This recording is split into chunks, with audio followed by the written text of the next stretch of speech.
The 12 Basic Principles of Animation. 12 Basic Principles of Animation were created by Frank Thomas and Ollie Johnson in their book, The Illustration of Life. These 12 basic principles were designed as a guide and the basis of all motion work. They were used in demonstrating the necessary skills needed to create believable and appealing animation.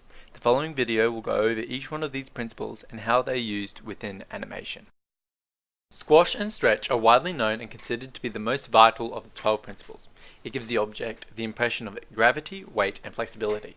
For example, in this exercise, a ball is stretched and squashed at certain points to give the illusion that it is speeding up as it falls through the air and dramatically slowing down as it hits the ground. This gives the ball weight and gravity. Anticipation is exactly how it sounds. Animations are given anticipation to make them more accurate to real life. Within this animation, we can see the character's knees bend and his body lower before he jumps. This is the anticipation segment. It allows us to understand the character is going to jump.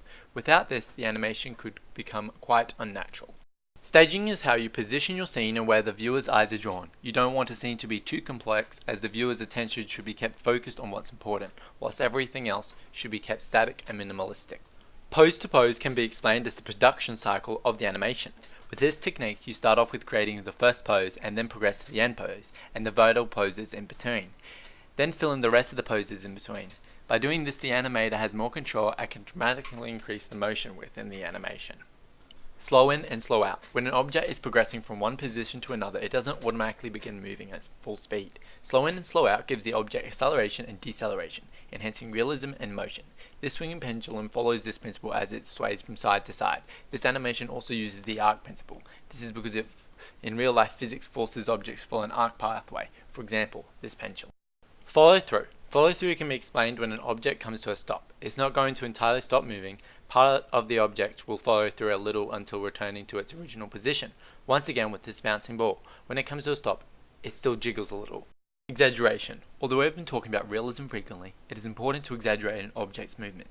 This makes the animation pop more and doesn't allow it to become boring and inert. This clip from Alan Becker tutorials shows brilliantly on how exaggeration can add to a scene. Timing. Timing is vital to make the animation realistic or exaggerated. Timing must be used correctly or animations won't be believable. Using this principle correctly is a matter of good. Secondary action. This is a secondary small animation within the scene that supports the main animation. This emphasizes the main animation and gives it more dimension. Solid drawing. This is understanding how to draw accounting for weight and anatomy, light, shadow, and within the 3D space. Most of all, it's about consistency. If this man was to suddenly grow bigger at the end of his jump, then it wouldn't make no sense or be believable to the viewer. Finally, appeal. In combination with the other principles, animations, drawings, and movements must appeal to the viewer. The animation must be easy to read and have solid personality. If the animation has no appeal, then it could be lacking in other principles and become dull and boring. 12 animation principles were created as an excellent guide for new and upcoming animators and shows us how to make animations fun, believable, and overall extraordinary.